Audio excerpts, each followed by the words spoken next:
Bom dia a todos. Hoje o artigo que vamos falar é intitulado de EACN Practical Guideline Clinical Nutrition in Surgery. Antes de começarmos a falar um pouco sobre o artigo, é sempre pertinente falar um pouco sobre o conceito de Enhanced Recovery After Surgery, que compõe um conjunto de vias de cuidados perioperatórios multimodais desenvolvidas para promover a recuperação precoce dos doentes após procedimentos cirúrgicos, com o objetivo de manter a função dos órgãos pré-operatórios e reduzir a resposta de stress dos doentes à cirurgia. E, portanto, este artigo vai e tem como objetivo abranger aspectos nutricionais neste próprio conceito, assim como desenvolver conceitos baseados nas necessidades nutricionais especiais de cada doente que é submetido a determinada cirurgia e também ver que tipo de nutrição é que doentes que desenvolvem complicações graves pós-cirúrgicas devem ser submetidos.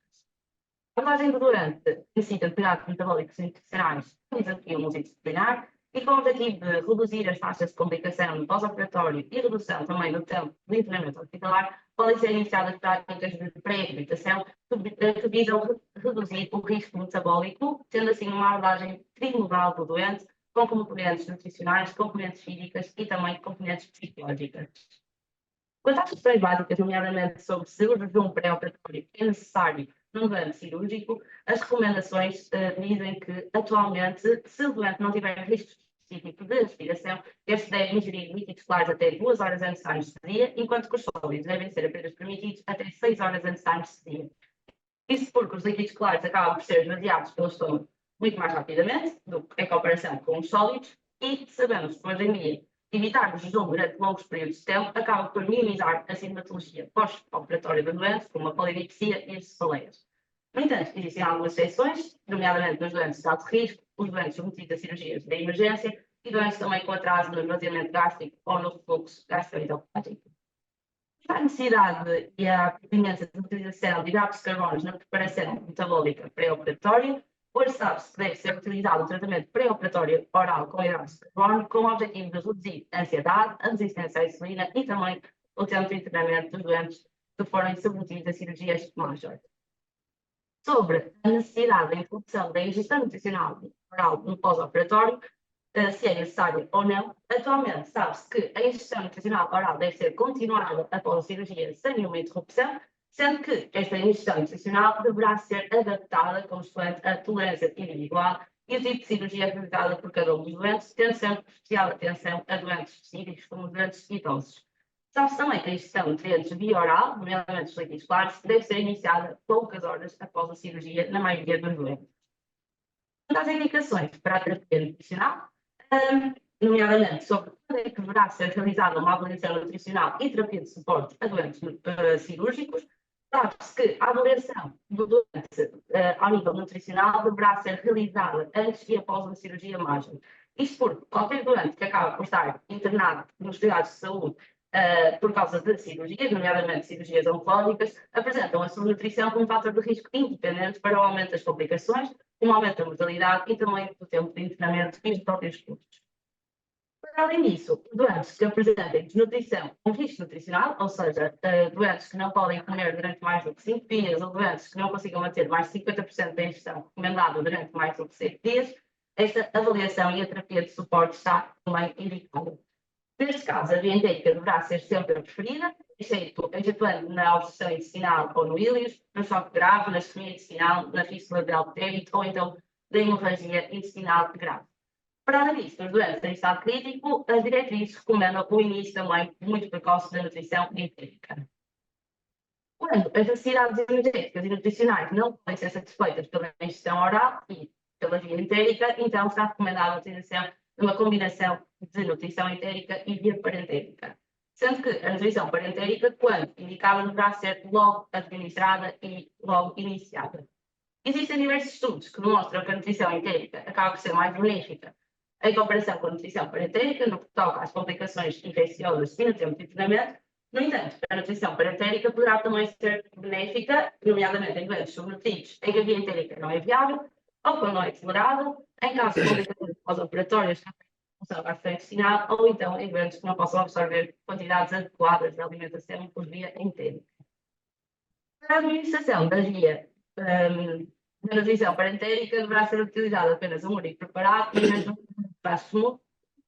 Isso porque o único preparado mostrou-se ser muito melhor associado, ou seja, menor associado à taxa de infecções e também ter um melhor custo-benefício em relação à nutrição, em relação à utilização de múltiplos.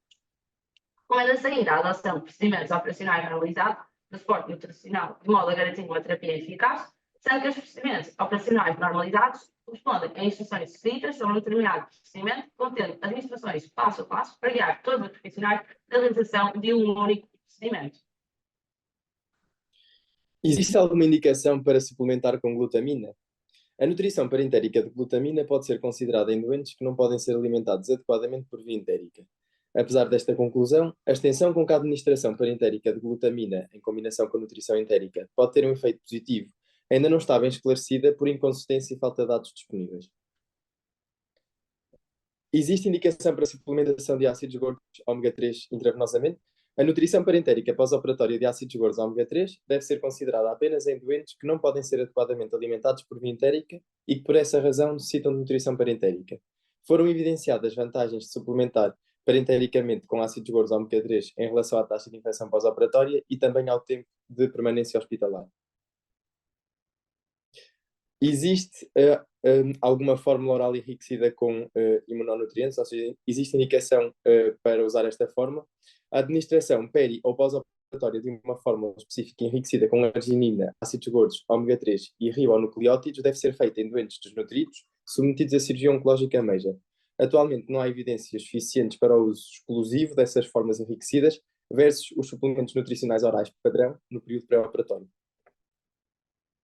Em relação à nutrição no período pré-operatório, que doentes é que beneficiam de terapêutica nutricional neste período? A recomendação 14 diz-nos que doentes com risco nutricional grave devem receber terapêutica nutricional antes de cirurgia meija, mesmo que as cirurgias, incluindo as oncológicas, tenham que ser adiadas. Um período de 7 a 14 dias parece ser o mais adequado. O risco nutricional grave foi definido de acordo com o grupo de trabalho da ESPN, com a presença de pelo menos um dos seguintes critérios: perda de peso superior a 10 a 15% em 6 meses, um IMC inferior a 18,5 kg por metro ao quadrado, um Subjective Global Assessment grau C ou Nutritional Risk Screening superior a 5, uma albumina sérica inferior a 30 gramas por litro, sem evidência de disfunção hepática ou renal. Que doentes beneficiam da terapêutica nutricional no período pós-operatório? Sempre que viável, a via oral ou entérica deve ser preferida. Se a nutrição parentérica for necessária para atender às necessidades de energia, por exemplo, na estenose do trato gastrointestinal superior, deve ser combinada com a nutrição oral sempre que possível. Quando é que a nutrição entérica está indicada? Quando os doentes não satisfazem as necessidades energéticas a partir da alimentação normal, recomenda-se incentivá-los a tomar os tais suplementos nutricionais orais durante o período pré-operatório. Alguns estudos mostraram que estes suplementos levaram a uma redução significativa de complicações cirúrgicas, minimizando a perda de peso e reduzindo as infecções do local cirúrgico. No período pré-operatório, estes suplementos devem ser administrados a todos os doentes com cancro, desnutridos e de alto risco, submetidos a cirurgias abdominais meija. Um grupo especial de doentes de alto risco são os idosos com sarcopenia, como se pode ver nas recomendações 14 e 16. Os suplementos nutricionais orais imunomoduladores, incluindo a arginina, os ácidos gordos, ômega 3 e nucleótidos, são os preferidos e administrados durante 5 a 7 dias no período pré-operatório. Como a adesão dos doentes a estes suplementos parece ter que ver com uma questão motivacional, os mesmos devem ser bem informados sobre os potenciais benefícios desta prática. A nutrição entérica e os suplementos nutricionais orais pré-operatórios devem ser administrados preferencialmente antes da admissão hospitalar para evitar hospitalizações desnecessárias e assim diminuir o risco de infecções nosocomiais. Os benefícios da terapia nutricional prévia ao internamento hospitalar são evidentes quanto ao risco de infecção hospitalar e também à economia. A nutrição parentérica pré-operatória deve ainda ser administrada apenas em doentes com desnutrição ou risco nutricional grave, quando a necessidade de energia não puder ser adequadamente satisfeita pela nutrição entérica. Recomenda-se mais uma vez um período de 7 a 14 dias. Em relação à nutrição no período pós-operatório, dizer-vos que a nutrição entérica precoce, isto é, realizada nas primeiras 24 horas deve ser iniciada em doentes nos quais a nutrição oral precoce não pode ser iniciada ou é desadequada durante mais de 7 dias, como em doentes submetidos à cirurgia da cabeça, do pescoço, a cirurgia gastrointestinal major, doentes com trauma grave e doentes com desnutrição óbvia no momento da cirurgia. Que fórmula é que deve ser utilizada? Na maioria dos doentes, é apropriado usar uma fórmula padrão de proteína integral. Por razões técnicas, com a coagulação da sonda e o risco de infecção, o uso de dietas caseiras em nutrição entérica não é recomendado no geral. E como é que estes doentes devem ser alimentados por sonda após a cirurgia? A colocação de sonda nasovaginal deve ser considerada em todos os candidatos à nutrição entérica submetidos à cirurgia gastrointestinal superior e pancreática major, em especial aos doentes subnutridos. A colocação cirúrgica ou laparoscópica da sonda nasovaginal está associada a baixo risco de complicações na maioria dos casos, porém, alguns autores propõem o seu uso apenas em doentes de alto risco. A nutrição entérica deve ser iniciada dentro de 24 horas após a cirurgia e recomenda-se iniciar a mesma com um baixo caudal, por exemplo, 10 e 20 ml por hora, e aumentar a taxa de alimentação cuidadosa e individualmente devido à tolerância intestinal limitada. O tempo para atingir a ingestão-alvo pode ser muito diferente e levar entre 5 a 7 dias. A tolerância à nutrição entérica deve ser monitorizada de perto em todos os doentes com função gastrointestinal prejudicada. Desta forma, pode levar 5 a 7 dias para que as necessidades nutricionais possam ser alcançadas por esta via. A recomendação 26 diz-nos que, se for necessária uma nutrição entérica prolongada, isto é, superior a 4 semanas, por exemplo, num traumatismo craniano grave, recomenda-se a colocação de uma sonda percutânea. Assim, a gastrostomia endoscópica percutânea deve ser considerada quando a cirurgia abdominal não está designada. Já na situação de estenose gastrointestinal superior, esta só deve ser colocada segundo o critério do cirurgião.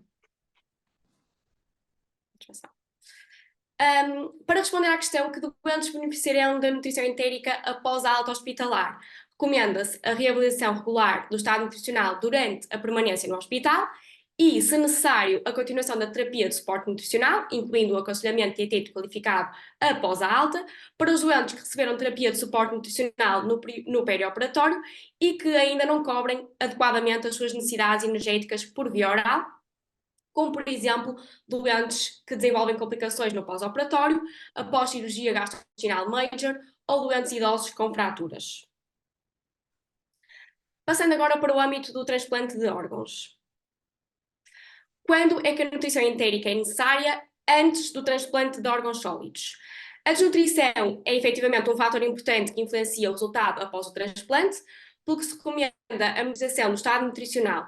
Em caso de desnutrição, são aconselhados os suplementos nutricionais orais ou a nutrição entérica.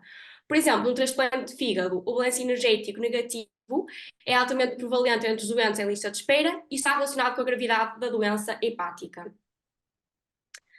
A avaliação regular do estado nutricional e o aconselhamento dietético qualificado devem ser requeridos durante o acompanhamento dos doentes em lista de espera antes do transplante.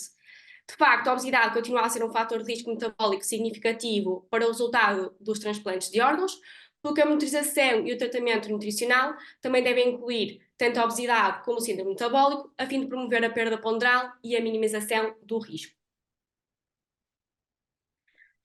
De acordo com a recomendação 30, as recomendações para o dador vivo e o receptor não são diferentes das recomendações para os doentes submetidos à cirurgia abdominal major. Vamos passar, por favor.